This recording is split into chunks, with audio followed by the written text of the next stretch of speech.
குருவே சரணம். அனைவருக்கும் வணக்கம். நான் மகாவிஷ்ணு பேசுகிறேன். மீண்டும் இன்று உங்கள் அனைவரையும் சந்திப்பதில் மிகவும் மகிழ்ச்சி அடைகிறேன், மிகவும் சந்தோஷப்படுகிறேன். இன்றைக்கி நம்ம பேசக்கூடிய டாபிக் எதை பற்றி அப்படின்னு வந்து பார்த்திங்கன்னா, பொசசிவ்னஸ். தமிழில் சொல்லணும் அப்படின்னா, தனக்கு மட்டுமே எல்லாம் சொந்தம் அப்படின்னு நினைக்கக்கூடிய அந்த ஒரு எண்ணம். இதனால் வரக்கூடிய பிரச்சனைகளை பற்றி தான் இன்றைக்கி நம்ம டிஸ்கஸ் பண்ண போகிறோம். பொசசிவ்னஸ் அப்படின்றது வரும்போது மனிதனுக்கு பிரச்சனைகள் என்பது கூடவே சேர்ந்து வந்துடுது.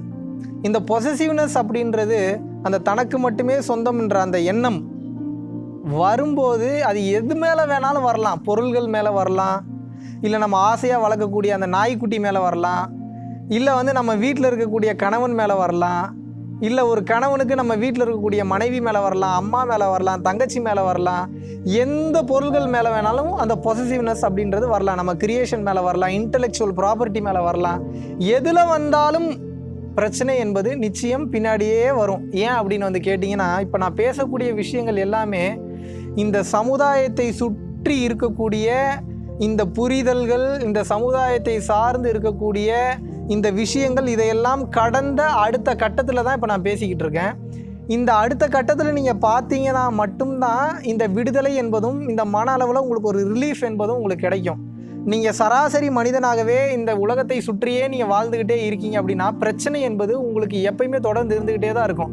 நீங்கள் அந்த ஹையர் ரியாம்ஸ் அப்படின்னு சொல்லுவாங்க, ஹையர் ஃப்ரீக்குவன்சியில் ஹையர் திங்கிங் லெவலில் நீங்கள் ஒரு விஷயத்தை நீங்கள் பார்க்கல அப்படின்னா, அந்த விஷயத்தோடு நீங்கள் ஒன்றா இருக்கும்போது அந்த விஷயத்துலேருந்து உங்களுக்கு பிரித்து பார்க்க தெரியாத அந்த பக்குவம் உங்களுக்கு இல்லாத போது பிரச்சனைகள் உங்களுக்கு வந்துக்கிட்டே தான் இருக்கும். அப்படிப்பட்ட ஒரு சின்ன ஒரு விஷயம்தான் இந்த பொசசிவ்னஸ் அப்படின்றது. இந்த பொசசிவ்னஸ்னால ஏகப்பட்ட பிரச்சனைகள் வந்து ரிலேஷன்ஷிப்பில் வருது. பொசசிவ்னஸ்னால ஏகப்பட்ட ப்ராப்ளம்ஸ் வந்து பார்த்திங்கன்னா ஃபினான்ஷியல் லைஃப்பில் வருது. இந்த பொசசிவ்னஸ்னால வராத பிரச்சனைகளே கிடையாது. அவ்வளவு பிரச்சனைகளையும் இது கொண்டு வந்து விட்டுரும். இதை நம்ம பேசிக்காக ப்ராக்டிஸ் பண்ணணும் அப்படின்னா, இந்த பொசசிவ்னஸ்னால வரக்கூடிய பிரச்சனைகளை பற்றி தெரிந்து கொள்வதற்கு முன்னாடி மனிதன் எப்படிப்பட்டவன், மனிதனை சுற்றி இருக்கக்கூடிய பொருள்கள் எப்படிப்பட்டது அப்படின்ற ஒரு சின்ன ஒரு அண்டர்ஸ்டாண்டிங்க்கு நீங்கள் வரணும். அப்படி வரல அப்படின்னா இந்த பொசசிவ்னஸ்ன்றது நான் விட்டு விலகி போகணும்னு நினச்சாலும் அது உங்களை தொடர்ந்து வந்துக்கிட்டே தான் இருக்கும். நீங்கள் எவ்வளோ கான்ஷியஸாக அதை விலகி விடணும்னு நினச்சாலும் உங்களை தொடர்ந்து பிடிச்சிக்கிட்டே வரும். ஏன்னா இங்கே நீங்கள் முடிச்ச ஓப்பன் பண்ணணும்னு நினைக்கிறீங்க, ஆனால் முடிச்சு இங்கே கிடையாது. ரொம்ப கீழ் லெவலில் அந்த முடிச்சு இருக்குது. நீங்கள் அங்கே போய் ஓப்பன் பண்ணிங்கன்னா தான் இதெல்லாம் ஆட்டோமேட்டிக்காக ஓப்பன் ஆகுமே தவிர, சம்மந்தமே இல்லாத இடத்துல போய் நீங்கள் தோண்டினீங்க அப்படின்னா உங்களுக்கு தண்ணீர் என்பது கிடைக்கவே கிடைக்காது. அப்போது இந்த பொசசிவ்னஸை பற்றி நான் சொல்லணும் அப்படின்னா, ஒரு எக்ஸாம்பிளுக்கே நம்ம எடுத்துப்போமே. இப்போ நீங்கள் ஆசையாக ஒரு தங்க நகை ஒன்று வாங்குறீங்கன்னு நீங்கள் வச்சுப்போம், சரிங்களா? ரொம்ப கஷ்டப்பட்டே வாங்குறீங்கன்னே நம்ம வச்சுப்போமே. தங்க நகை ஒரு சவரனோ, இல்லை ஒரு 2 சவரனோ, இல்லை ஒரு 3 சவரனோ, ஏதோ ஒரு சவரன், ஓகே, ஒரு தங்க நகை வாங்குறீங்க அப்படின்னா அந்த தங்க நகை டக்குன்னு காணாமல் போயிடுச்சுன்னு வச்சுப்போம். ஒரு எக்ஸாம்பிளுக்கு தான் நான் சொல்கிறேன், ஓகே? இப்போ அந்த பொருள் மேலே தனக்கு மட்டுமே சொந்தம் அப்படின்ற ஒரு எண்ணம் உங்களுக்கு வந்துட்டதுக்கப்புறம் உங்களை அறியாமையே அந்த மனம், உங்களுடைய மனம் என்ன பண்ணும், அந்த தங்கத்து மேலே ஒரு உறவு கொண்டுக்கிட்டே இருக்கும். நீங்கள் எங்கே போனீங்கன்னாலும் எங்கள் வீட்டில் தங்கம் இருக்குது, நீங்கள் சாப்பிட போனீங்கன்னா எங்கள் வீட்டில் தங்கம் இருக்குது, 1 சவரன் தங்கம் இருக்குது. நீங்கள் ஏதாவது ஒரு வேலை செஞ்சுட்டு இருக்கும்போது எங்கள் வீட்டில் தங்கம் இருக்குது, பத்திரமா இருக்குது.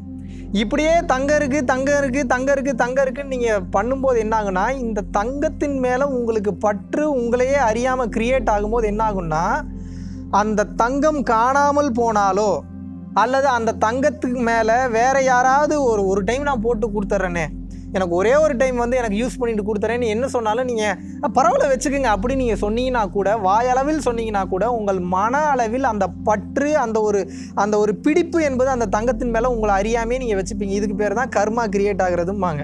உங்கள் மன அளவில் பதியக்கூடிய பதிவுகள் எல்லாத்துக்கும் கர்மா பேலன்ஸ் ஷீட்டில் அது கால்குலேஷன் ஒரு கவுண்ட் ஆட் ஆகிக்கிட்டே போயிட்டே இருக்கும். நல்லது கெட்டதுன்றது செகண்டரி. முதல்ல உங்களுக்கு விடுதலை இல்லாமல் நீங்கள் படக்கூடிய கஷ்டங்கள், கவலைகளை பற்றி தான் இப்போ நான் பேசிக்கிட்டு இருக்கேன்.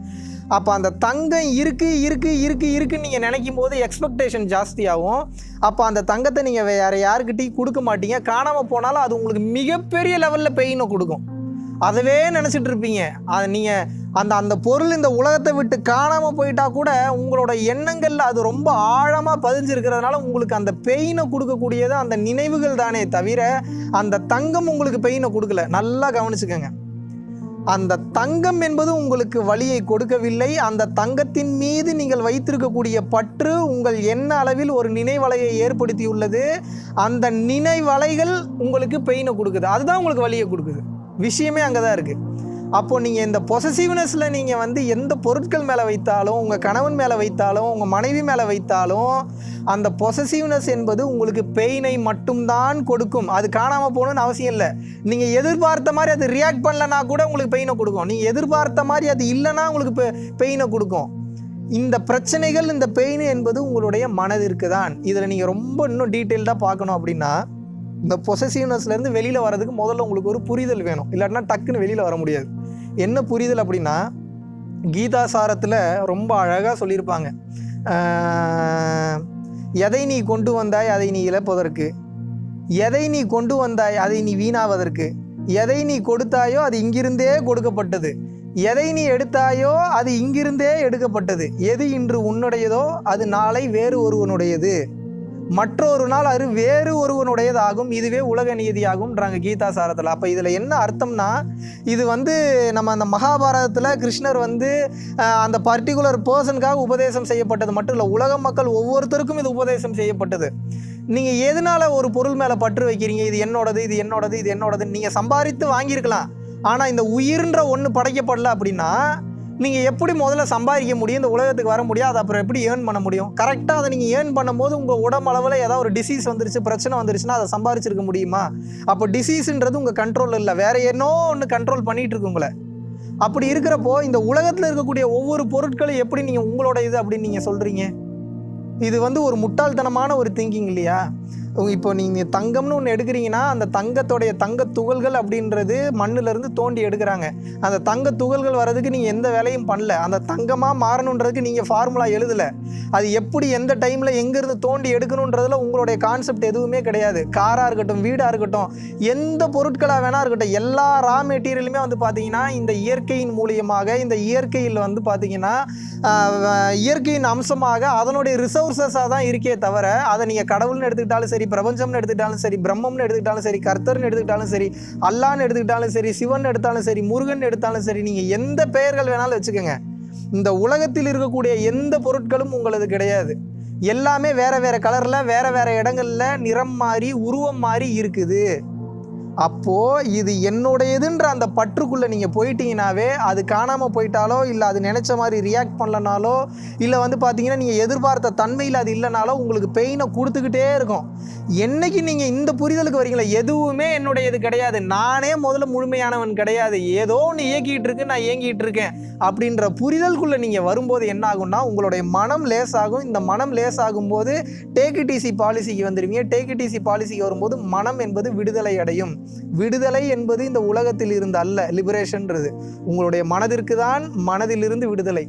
இந்த விடுதலை எண்ணத்திற்கு நீங்கள் வந்துட்டீங்க அப்படின்னா உங்களுக்கு எதுவுமே பெயினை கொடுக்காது. மெயினாக இந்த பொசசிவ்னஸ்ன்றது பல பேரோட வாழ்க்கையை சீரழிச்சுக்கிட்டு இருக்கு, நாசமாக்கி கொண்டிருக்கு. இந்த புரிதலுக்கு வர வேண்டியது உங்களுடைய தலையாய கடமை. மீண்டும் ஒரு டிஃப்ரெண்ட்டான கான்செப்டில், மீண்டும் ஒரு டிஃப்ரெண்ட்டான புரிதலில் உங்கள் அனைவரையும் வந்து சந்திக்கிறேன். உங்களிடமிருந்து விடைபெறுவது உங்கள் மகாவிஷ்ணு. நன்றி, வணக்கம்.